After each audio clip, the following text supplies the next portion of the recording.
Well, good afternoon. Hope you're enjoying your day today. This is something that's just been on my mind for a long time. A lot of people in my age range, especially if you're from my home state, which is North Carolina, uh, well, the state I was born and raised. I'm a native North Carolinian, but a few of you will relate to what I'm saying.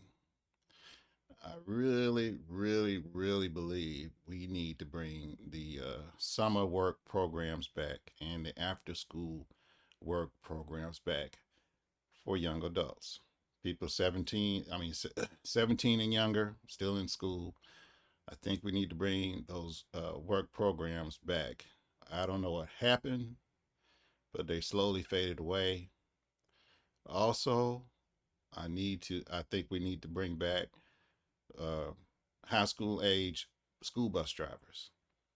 And I know some of you might not agree, but once you hear what I got to say, I think you will understand why I'm saying it and why it makes perfect sense.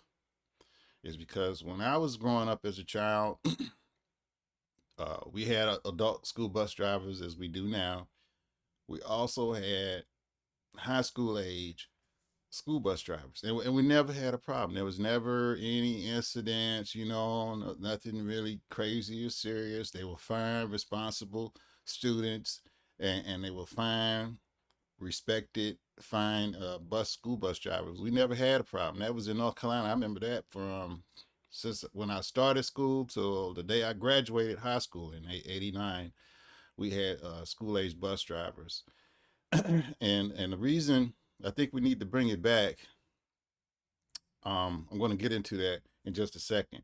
I want to add to that as well is I remember I think I was about the sixth grade, between the sixth and the ninth grade, I'd say.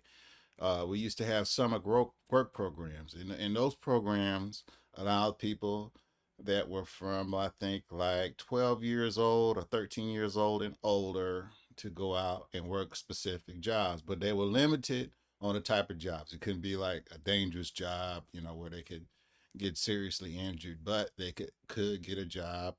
And I remember in our town, some businesses were getting incentives to give youth jobs. And the reason I think we need to go back to that is because that is an excellent crime deterrent. You see it on the news and YouTube all the time. These people that are under 17 going out and committing some serious crimes. And they're going out and they're putting it on Facebook. Let's meet up and let's go just raid and rob this place and all this craziness. When I was coming up, we never had that. And the reason is because um, a lot of these kids just doing this stuff, I'm not soft on crime, believe me. I believe in capital punishment. I believe in hardcore punishment, believe me. But what I'm saying is a lot of these kids don't have much resources. And a lot of these kids don't have good role models to look up to at home. Now, as for me, when I was growing up, my grandmother and my aunt, they were great role models. My grandmother, she was a maid, and my aunt, she was a school cook and stuff. And they went to school, they worked and everything. And everybody I was around, my whole neighborhood, basically was a working class neighborhood. It was a black, but it was a working class neighborhood where I grew up. And, a lot of us didn't have, a lot of resources. But what they did was our city government and state governments, what they did was they started these summer work programs for youth. And what that did was that gave kids an option to stay away from crime. You can work in the summer, make you some money so you can buy you some nice school clothes and impress them girls, or the girls could buy the stuff they wanted to impress people and make an honest wage. And the benefit of that is we're keeping them deterred from crime, but we're also teaching them good character. Because once they start working, guess who they're working around? They're working around other working adults that are very responsible people. So if they don't have a good role model at home, when they go to work, they got a great role model because that person's working, they're paying bills, they might be married or single, and they're being a responsible, dignified adult. And so if that kid goes home and they're in an area that's really bad and there's no role models, when they're on that summer work program, they're around excellent role models, you know, and they start looking up to those people, and they might even want to do that as a career when they grow up. I remember some of the high school bus drivers when I was coming up. A lot of them, when they graduated, they went on to become professional bus drivers. You know, driving for Greyhound and so on and so forth. And that really was an excellent thing. And that's why I say we need to go back to it. And luckily, my grandmother was a maid, and the reason I say it was lucky because the people she worked for, they all gave me work, and it kept a lot of money. I made a lot of money. I worked hard. They paid me well. They treated me well.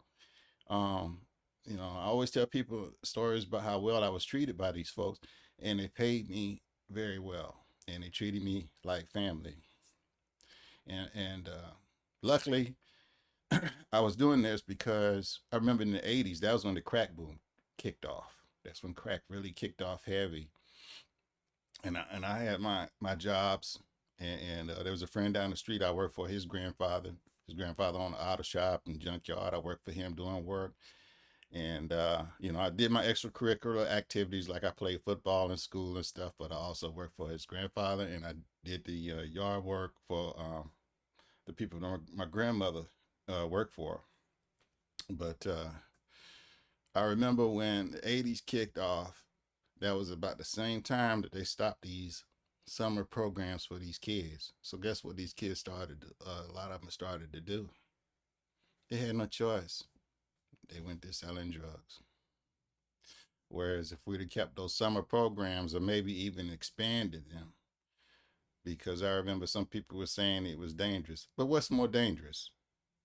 Working a factory job or being out on the street and having a chance to get shot and stabbed or robbed by a freaking drug addict or a competition? Or would they? Or is it more dangerous for them to be in a factory with responsible people who's going to make sure, hey, that's a kid. We got to make sure we take care of that kid, keep the kid safe, keep away from dangerous equipment, and be a role model for the kid. Personally, I prefer for the kid to be in the factory. I witnessed it. I witnessed a lot of good people get in some bad situations just because they couldn't find work. They weren't old enough to get a job. So, they went down that bad path. And once they went down that bad path, that was it. End of story. Whereas a summer job would have saved their life. And like I said, and that's why I say with school bus drivers, a lot of those school bus drivers we had, a lot of them were like from public housing. I didn't grow up in or live in public housing, but I know the people that did, and they didn't have nothing, a pot to pee in or a window to throw it out of, basically. But the bus driving they became bus drivers, and they got paid well, very well. Think about it. If you were in high school and you're getting a bus driver pay, that's a lot of dough. And they were able to buy themselves nice clothes. Everyone respected them, because everybody knew they were school bus drivers. Everybody respected them. They had money in their pocket. They were building character, so on and so forth. So that's really gotten in my gut a long time. Every time I look on TV and I see these kids acting like basically like monkeys, like crazy nuts, it's really sad. I think a lot of the liberals have destroyed communities because they were the ones that wanted these summer work programs ended. They wanted the businesses to stop getting incentives to provide these programs. They were saying the businesses were taking advantage of the kids, and that was not the case. It was a win-win situation. These kids who didn't have anything were making money, and the business had a good employee that they could farm and shape up and keep straight, and it was a win-win. The employee knew that person was going to show up every day because that kid wanted that money. That kid had a lot of gusto, energy, and wanted to learn. So it was a win for them as well. Now granted, all kids, when you put them in those type of programs, they're not going to work out. Some people are not wired to be on the straight and narrow. But for a large portion, if you give them that option and put them under role models that are working and so on and so forth, they will do right. And it's not all about the role model. Like I said, there are a lot of people out there in this world that are just wired a certain way, and there's nothing you can do to help them. They're going to be what they are. I've known people since I was like 5 or 6 years old that been doing bad since they were 5 or 6 years old, and they never stopped. Matter of fact, I know one that's in prison right now. We all know him, and he was he had good grandparents. He has a brother that's pretty good, and is on the straight and narrow. But he just he was just wired to be what he is, and you know, they tried everything keeping him in church. He was talented.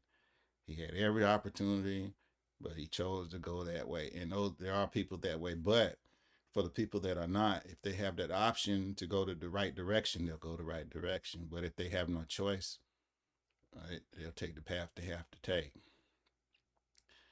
Also, a lot of, if you go back and read how a lot of our most famous Americans, early Americans started, like Andrew Carnegie, let me see, Andrew Carnegie, John D. Rockefeller, Cornelius Vanderbilt, Warren Buffett, how they all start. They started working as kids. I mean, they were like 8, 9 years old, and they was out there doing back breaking labor. There's nothing wrong with hard work. It builds character.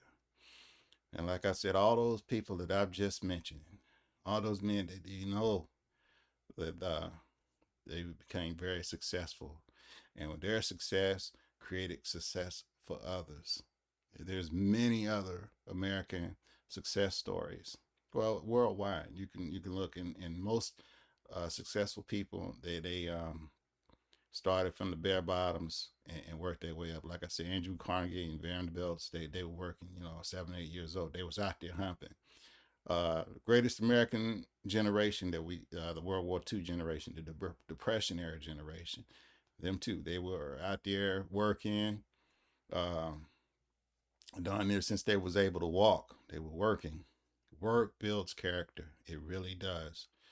Um, like I said, some of the former slaves, freed slaves, their kids, they were out there sharecropping. They had them out. You can see videos of little kids out there sitting out in the field while the parents working and stuff like that. And the little babies up there picking stuff too. And a lot of those people became successful. Those people built established communities. In my hometown in Fayetteville, there's an area, Broadale. Now, Broadale, when I was coming up, that was the bee's knees of the black community. If you lived there, you was a professional, or you was better off than others. It's still a great area. It's still right there. They got a high school, um, E. Smith and stuff. You know, I went to Terry Sanford, which is a great high school as well. But what I'm saying is, a lot of those people that came from nothing built these communities. Work builds character. That's what I'm saying. And hopefully one day some politician or someone, or maybe I can push a little further. One day we'll start these programs back because they're not being taken advantage of. I'd rather see, I'll be honest with you, I'd rather see 11, 12-year-old out here driving and operating a garbage truck than seeing them out there on the corner trying to carjack someone, or selling drugs, or robbing somebody. I'd rather see them driving the truck, driving the trash truck. I'll wait right at them. All right, keep going, kid. Make your money. Good for you. I'd rather see that. What about you? That's just food for thought. Thank you for listening. There'll be a lot more, and I will talk to you soon. Take care.